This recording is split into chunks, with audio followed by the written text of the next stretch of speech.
sure. But so, what's up, everybody? Welcome to the PTC Cast. We are here in our first episode. Ooh, PTC Cast. Saldana. You like that? Yeah, I thought PTC Podcast would be too much, so I thought PTC Cast would be I like clean. that. That was on the fly. I had no idea. No, that was. I thought that would be clean. But the thing I wanted to go into here was I want to know about your first experience in the gym. I want to know everything going through your head. I want to know your workout, what you did, how you felt. Because I had a really good conversation with a client not too long ago, and like personally, my first experience, and I'll get into it a little bit after yours, but like my first experience was like terrifying. Really? Oh yeah, dude. Why? I'll tell you. I mean, but as far as just like people, I think it was more of a self-conscious thing, like terrified because of how I felt about myself. Oh yeah. But I mean, you think about it, man. Like you're going into this place where like there's all these extremely muscular people, in shape people, and you're something on the complete opposite end of the spectrum. Mm-hmm. So you're gonna sit there and think that they're looking at you or judging you, or you're not. Oh yeah, just like the self-conscious. Yeah, but tell me about yours. So first of all, is this like, are we talking about in-school weightlifting or like a 24-hour commercial gym? Well, and I thought you'd have an interesting opinion too, because like just training out at Destination Dallas, right? Mm-hmm. I mean, that's a pretty intense environment to walk into for the first time. Yeah. You know. So I guess give me all of them. Give me weight room. Give me commercial gym. Give me Destination Dallas. So now that I think about it, this first of all, this is gonna sound cocky as hell, but in every weight room that I've been in, even since I was like 14 years old, all the way up to now,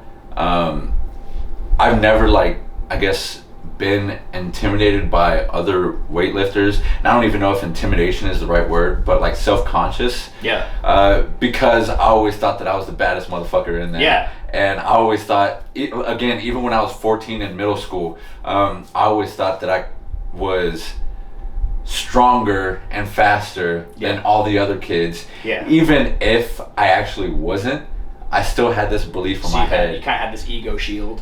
Yeah, bro. Yeah. And I think that's taken me a long way. But like, for example, when I was in middle school and I went to the weight room, or at least this is one of the times that I can remember, there's this dude named Jason Gonzalez Witzel, and we're still good friends today. But he came to the middle school like out of nowhere. He was a new student, and he was the strongest kid in all of Stafford. That was our middle school name. And even watching him like bench, and we would always arm wrestle, and he would always whoop my ass along with everybody else in the school, I still thought that I was. Well, how big were you in middle school? A bad mother. What's up? How big were you in middle school? Like, I mean, I wasn't give me your big. Stats. I wasn't big, man. I don't remember like exactly how much I weighed. I was probably like, in 8th grade, I was probably like 130, probably like 135. Yeah. Because I think freshman year I was like 145, and that's when I started getting into wrestling, or maybe 155. Okay. But I wasn't a big kid. Okay. I wasn't. As you've seen my before pictures. Yeah, sure. Like I was lean. Yeah. I was mean. Yeah. I was aggressive. Yeah. But I was not big. See, I was built like a marshmallow in the 8th grade, bro. Yeah, bro. What the fuck? It's like we traded places. Yeah, no, I guess so. I'm a burnt marshmallow now. But okay, so you know, as far as that all goes, like it's kind of interesting. Like, was that like a competitive aspect, or is that like how you viewed yourself? I viewed myself that way because of competitive aspects. Like, I don't know. I always thought that I was, again, even if I actually wasn't, I still had it in my head that I was. Yeah. And I think that's even showing today, the fact that I lost all this weight and all this strength, but I still believe that I'm like way stronger than I probably actually am right now. Sure. And that comes into reality, I think, because I believe that. Yeah. Like, I think I wouldn't have got that deadlift the other day if I didn't believe that at this moment in time I can deadlift 800. Yeah. And which is crazy, because I missed 785, but I think I can deadlift 800. Yeah. Like, it makes no sense, but the fact that I believe it just helps me. And I think part of that is just kind of where you're at mentally, because like when you first walk into a gym, well, you did, you know, it's evident that like your thought process and the way you view yourself is a lot different than like the average Joe. Yeah. Because personally, like the first time I walked into a gym, it was That's either a 24-hour or an LA Fitness over in Little Elm. And I was probably 12. I was there with my mom. 12? And I specifically remember, between like 12 and 14. And I specifically remember doing a set of rope pushdowns on the cable stack, and when I let it go, like I didn't really know, so I didn't like drop it and bang it or anything like that, but like I let it go pretty smooth. Yeah. And it made a noise, you know, it popped. Oh, and, really? And I kind of looked around, and like I saw a couple people like smirk and giggle, and dude, immediately I was like, I want to go home. Really? Like, oh yeah, man. Yeah, just Wow. because everybody was looking at me, and I was like, oh, I fucked up. I wasn't supposed to do that. Yeah. You know, and so that was kind of like my first take into it, and then once I started going to pack, and I was like 14, 15, started doing bench and curls every day, and it took me a lot of time to build that confidence until I was a cocky kid around like 17, 18, 16, 17, 18. But like no, my first experience in the gym, man, was pretty reserved, pretty scared, pretty Well, did you have like anxious. lifting partners? No. So you went with your mom, but you just... No, we rolled up. Yeah, we rolled up together, but we weren't working out together. I don't want to work out with my mom, dude. I was like, I was trying to be a cool kid. I wasn't gonna like work out with my mom, which I would now, of course. I have before, but at the time, you're 12 or 13. You're in the gym for the first time. You're like, I'm gonna be a man. I'm gonna work out. You're looking at all these other people. Yeah, exactly, man. Yeah. So I think it's interesting because I know a lot of people struggle with that. And that's something that I have to talk with clients about a lot too, man, is it's like, it's not a place where you need to be anxious or nervous or scared because nobody's looking at you. Everybody's looking at themselves. Nobody cares about what you're doing. Just like you said, everybody's self-conscious, whether they're critical of themselves or whether they're just trying to improve themselves. Like, they don't care about what you're doing. Yeah. Now, if you drop weights or something, they may like look over but that's for half a second. Yeah, exactly. They'll look over for like half a second and then they'll completely forget about you again. So sure, that's an etiquette thing, and I guess to my point earlier, like that was enough for me to be like, oh crap, I shouldn't be here. But that was just because I was so like self-conscious and in my own skin then. But I think for a lot of people, it's just kind of. It's one of those things where it's a fear thing because the thought process is, oh, everybody there is going to be so fit and they're going to judge me and I'm not going to be able to keep up and I won't, look like them or perform like them. But I mean, in actuality, like I think when you show up as a beginner and you start making progress, like people are going to let you know. Oh yeah. I mean, people are going to say something. People that you don't even know. Yeah. Like you see people like subconsciously at the gym that you see all the time, and maybe y'all give each other like a nod of respect or something. Yeah. But if you're there for like a year and you've progressed a ton, you're gonna get a lot of compliments from people that you don't really even know. Right. And it feels good to get those compliments. Well, it's like a reassurance. Yeah, and I know something for me too was like there were a ton of people, and it could be just because I was a kid, between whatever, like 16, 17 at PAC. And again, part of it becomes that community thing and just seeing those same people over and over. Awesome. Yeah, but it was one of those things where it was like, people were more than willing to help, to work out together, to work in. You know what I mean? Like people are interested in that because one thing you got to keep in mind is like there's not many places on the planet that everybody in the same building has the same goal of getting better. You know what I mean? And your getting better doesn't take away from my getting better. My getting better doesn't take away from your getting better. Yeah, like we're literally all in the same boat, moving in the same direction. Maybe different goals, sure, but like it's all there to get where you want to go. Yeah, I mean the gym, it's really a community. Like no matter if you're isolating yourself from everybody, like that's your choice.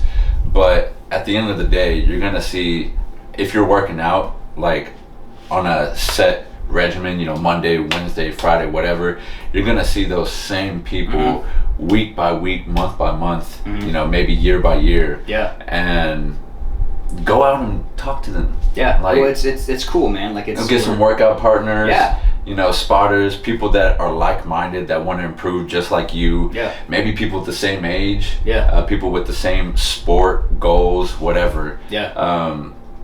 The gym is freaking awesome, man. Yeah, 100%. And so that's a frequent conversation, again, just to circle back, that I have to have with a lot of clients, is it's like, you don't need to be scared, you don't need to be nervous, but I 100% see why people are. 100%, man. I mean, thinking about it after talking about it, I guess there are some times where like I have to remind myself like, hey, nobody cares about like nobody's watching you mess up or something like that. Usually it's with me like recording on a tripod. Yeah. I'm like, oh no. Oh, that'll for sure get you some eyes. I'm gonna be that guy. If you're filming yourself in the gym. Well, no, not there's anymore. nothing wrong with that. Like, not anymore. Now that's normal. You know, people will walk around with cameras like these, like just DSLRs, and record themselves and be like walking around, and like nobody pays a second glance unless you have like an entourage. Then you may, you know, piss a couple people off if you're like hogging machines, but like people don't care. Yeah, no, 100%. So what about walking into like a gym like Destination Dallas for the first time, which is still that same, you know, community, I'm sure, but, you know, obviously has a pretty high, I don't even want to say barrier to entry, but just like, you have to it looks intense. Yeah, you have to be pretty secure and good with you if you're going to walk into a place like that to train. That's one of the like most unfortunate parts, because I go to commercial gyms, and you know, nothing against commercial gyms, but the people there, they're very isolated with each other. Like nobody really talks to anybody in commercial gyms except the coaches and their clients. You're talking about like a 24-hour, like a 24-hour Texas Family Fitness. Like nobody really communicates with each other unless y'all are really in the same niche and y'all happen to bump into each other. It really takes someone going out of their way for something to happen. It really takes someone to, But that gyms like that make me think of like ants in a colony. You know, like there's just so much going on. There's so many people around. Like it's hard. You're talking about to commercial stop. gyms? Yeah, exactly. It's hard to stop and like have, like we were just saying, like have that communication with someone, have that conversation, build that community up. Yeah, but at Destination, oh my gosh, let me just say, I love Destination Dallas. There are a couple people that'll talk, you know, a little bit of trash about it, but I freaking love Destination Dallas. It's the best gym that I've ever been to by far.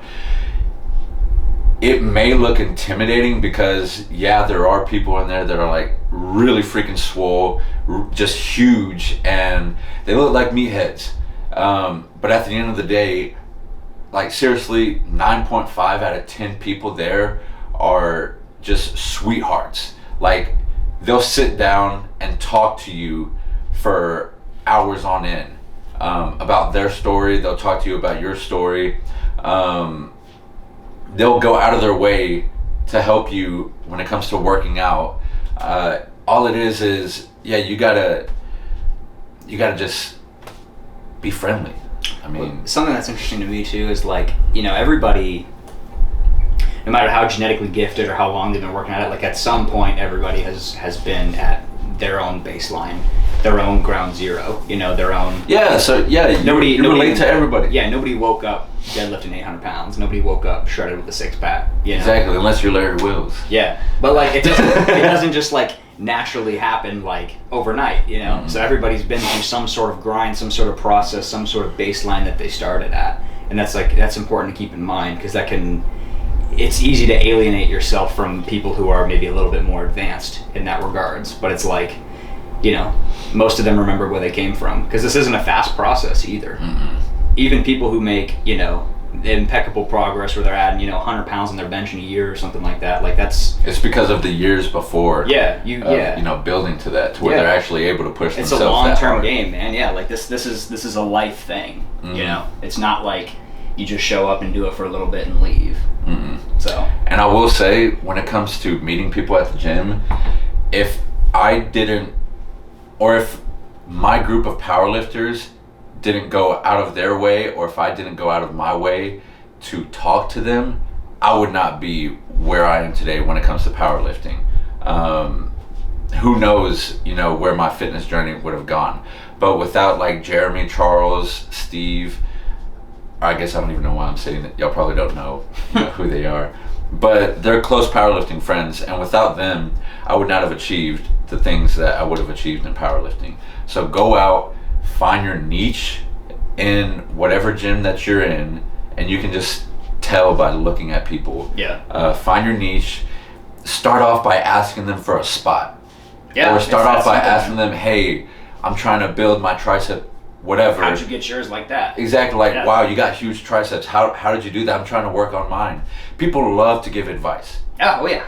Because it gives them a sense of, like, high self-esteem. It's like, oh, they're coming to me. Doing something right. Yeah. Exactly. Like, let me help you. dude, 10 times out of 10, they will help you. Unless they're like a freaking a-hole. Pretty rare, though. Very rare. I've never bumped into that. But go out there and be friendly. Yeah. Try to improve. Yeah, it's one of those things, man, where you have to be willing to be a fool. You have to be willing to be a student. You have to want to learn.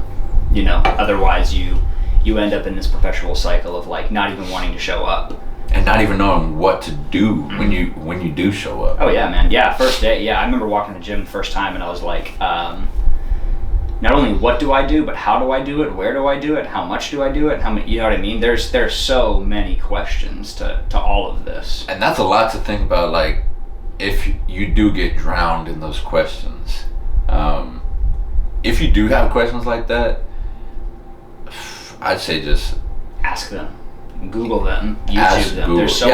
There's so much free information out there. I mean, between not only just PTC, but I mean, there's tons of YouTube pages. There's bodybuilding.com forums, and like they might not all be perfect. A lot of it's probably not the best advice, but it's like at least it gives you some kind of starting point, and then from there you can figure it out. There's tons of great information out there, and there's tons of not so great information. But even the stuff that might not be perfect is at the very least gonna push you and give you some kind of idea, some kind of map or direction.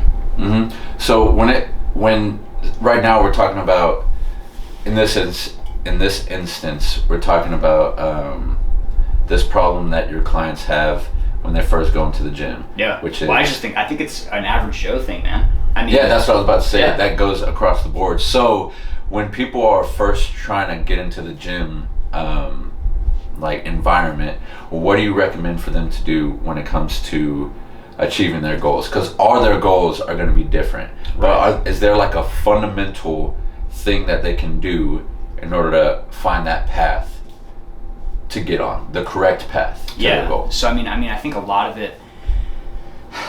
it starts with a plan, right? Like doing a bit of research and trying to figure out things before you step in there and you start banging your head against the wall. Mm-hmm. And then communicating with people, asking for help, asking for advice. If you have the money for it, hire a trainer. Mm-hmm. Pay someone to work with. A lot of gyms will do like a first session free kind of thing. Yeah. And like even though that might not be everything you need, like for somebody to just take you through the basics of a squat or a push-up or something as simple as that, like that's at least another tool in your arsenal. Yeah. But so just be an opportunist. Yeah, just capitalizing anytime you can. Yeah, being willing to be a student, being willing to learn, and I think one of the biggest parts is actually building the confidence to get in there and having that vulnerability to walk in the door.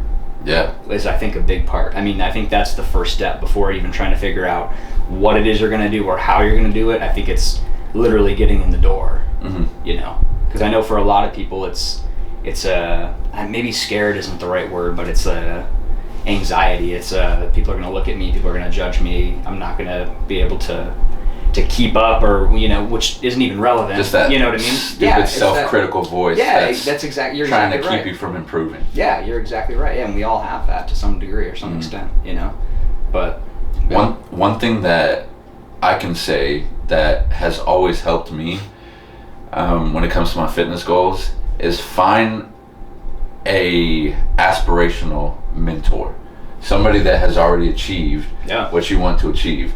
Yeah. And follow in their footsteps. There's so many people that have done what I'm guessing the majority of the people watching this, are setting out to do. Build muscle, gain strength. There's thousands of people out there that have. Somebody's done it. Exactly, and there's somebody out there who has documented it on YouTube, blog, Instagram. Just go find those people, and it could. I don't know how you would find them. I'm sure you can just go on Google or, Facebook, something like that.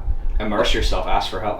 That's the biggest thing. Just immerse yourself. Imagine if you were to go. If you're someone who has the average Facebook, friend group where it's literally everybody you've ever even said hi to in your life, and you literally just go on there and you post, looking at getting into working out. Where do I start? Imagine how many people would comment. Ask the people in your group. Yeah. There's 100% somebody you know. There's somebody that you can ask for help, or you can ask for assistance or guidance or something, And then if that's not something you're willing to do or comfortable with doing, do some research, find it online. There's tons of things out there, man. And the cool thing about that, if you do find the mentor, is you will have an exact plan on what to do. You may have to extract some things here and there from their story and their progress and what they did, but it's all there. All you have to do is just take the time to learn how they did what they did, and you'll be able to achieve whatever you want, whether that be, again, weight loss, building muscle, building strength, just looking better, feeling better, anything. Yeah, whatever it is, somebody's done it. Cool, man. Yeah, man. You wanna wrap this one up? Yeah, Let's do it. If you have any questions or comments, feel free to leave them in the comment section below. Let us know. You can email me, alex@progressthroughchange.com. Signing off. That's it. Signing off. We're good. My name is Chris Cholito Saldana. See ya.